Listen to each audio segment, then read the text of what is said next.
جب میں 12 برس کی تھی تو میرے خاندان کو پتہ چلا کہ میں حاملہ ہو چکی ہوں۔ انہوں نے مجھے کشتی میں ڈال کر اکمپنی یعنی سزا والا جزیرہ پر چھوڑ دیا۔ میں نے وہاں 4 راتیں بغیر پانی اور خوراک کے گزاری اور مجھے لگا کہ میری موت واقع ہو جائے گی۔ 5ویں روز ایک ملاح آیا، اس نے مجھے کہا کہ تم میرے ساتھ میرے گھر چلو۔ مجھے لگا کہ وہ مجھے دھوکہ دے کر کشتی میں بٹھا لے گا اور پھر گہرے پانی میں پھینک دے گا۔ جب میں ہچکچائی تو اس نے مجھے صاف صاف بتا دیا کہ وہ مجھے اپنی بیوی بنانے کے لیے بچا رہا ہے، لیکن اس وقت میرے پاس صرف 2 ہی راستے تھے، یا تو اس کی بات مان لوں یا پھر خود پانی میں چھلانگ لگا کر مر جاؤں۔ آخر میں کسی کو منہ دکھانے کے قابل نہیں رہی تھی۔ پھر میں نے کافی مرتبہ سوچنے کے بعد فیصلہ کیا کہ پہلے بھی میرے ساتھ دھوکہ ہو چکا ہے اور یہ سارے مرد ایسے ہی ہوتے ہیں۔ اگر یہ بھی ایسا نکلا تو میں تو ساری زندگی خود کو معاف بھی نہیں کر پاؤں گی۔ پھر میں نے سوچ بچار کرنے کے بعد اس سے کہا، چلے ٹھیک ہے، مجھے اپنے گھر لے چلو۔ اس نے کہا، ابھی کچھ مچھلیاں مجھے پکڑنی ہیں، اس کے بعد ہم دونوں چلتے ہیں۔ اس نے آدھے گھنٹے میں 10 سے 15 مچھلیاں پکڑی اور اس کے بعد اپنی کشتی کو کنارے پر باندھ دیا اور مجھے اپنی بائک پر بٹھا کر گھر لے گیا۔ اتنے سفر تک تو میرے ساتھ اس نے کچھ نہیں کیا تھا، اور جب ہم دونوں گھر پہنچے تو اس گھر میں اس کی ایک بوڑھی ماں اور اس کا ایک بوڑھا باپ بھی تھا۔ وہ مجھے ایک کمرے میں لے گیا اور مجھے کہنے لگا، تم فریش ہو جاؤ، میں تمہارے لیے کھانا لگا دیتا ہوں۔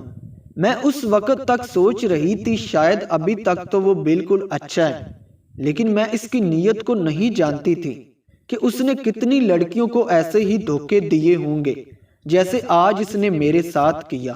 اگر آپ کو میں آگے بتاؤں تو میرے ساتھ جو اس نے کیا وہ کسی کو بتانے کے لائق تو نہیں میں سمجھتی، کیونکہ اس نے مجھے ناشتہ کروایا اور پھر 2 دن تک میرے ساتھ اچھا سلوک کرتا رہا۔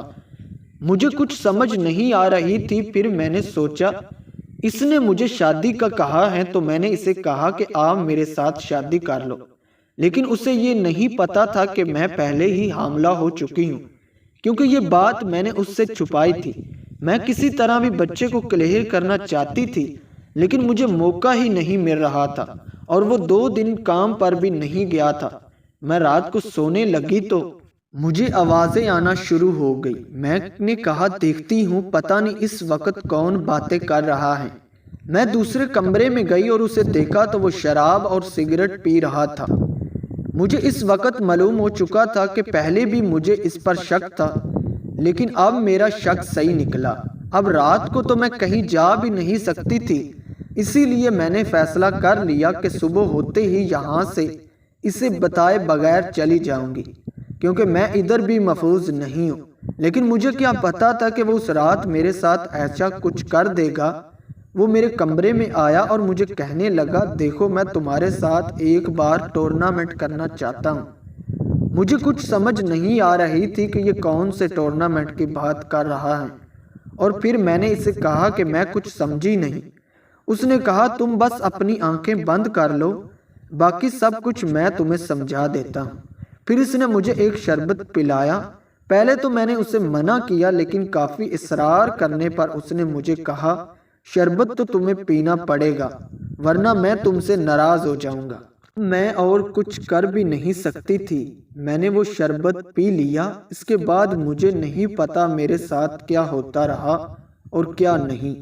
جب میں صبح اٹھی تو میں اس وقت حیران ہو گئی، نہ اس کا بوڑھا باپ گھر پر ہے، نہ اس کی بوڑھی ماں گھر پر ہے، اور نہ وہ خود۔ میں نے ادھر ادھر سے پوچھا تو مجھے پتا چلا وہ رات کو ہی گھر چھوڑ کر چلے گئے ہیں اور یہ کرائے پر ادھر رہتے تھے۔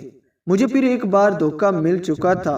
یہ کہانی سنانے کا مقصد صرف اتنا ہے کہ اس دور میں کبھی بھی کسی پر اندھا اعتبار مت کریں۔ آج کل کی محبت بس وقت گزاری کی محبت ہے، اور وہ دور ہوا کرتے تھے جب لوگ محبت کیا کرتے تھے۔ آئی ہوپ سو کہ آپ کو سمجھ آ گئی ہوگی۔ ملتے ہیں نیکسٹ ویڈیو میں۔ اللہ حافظ۔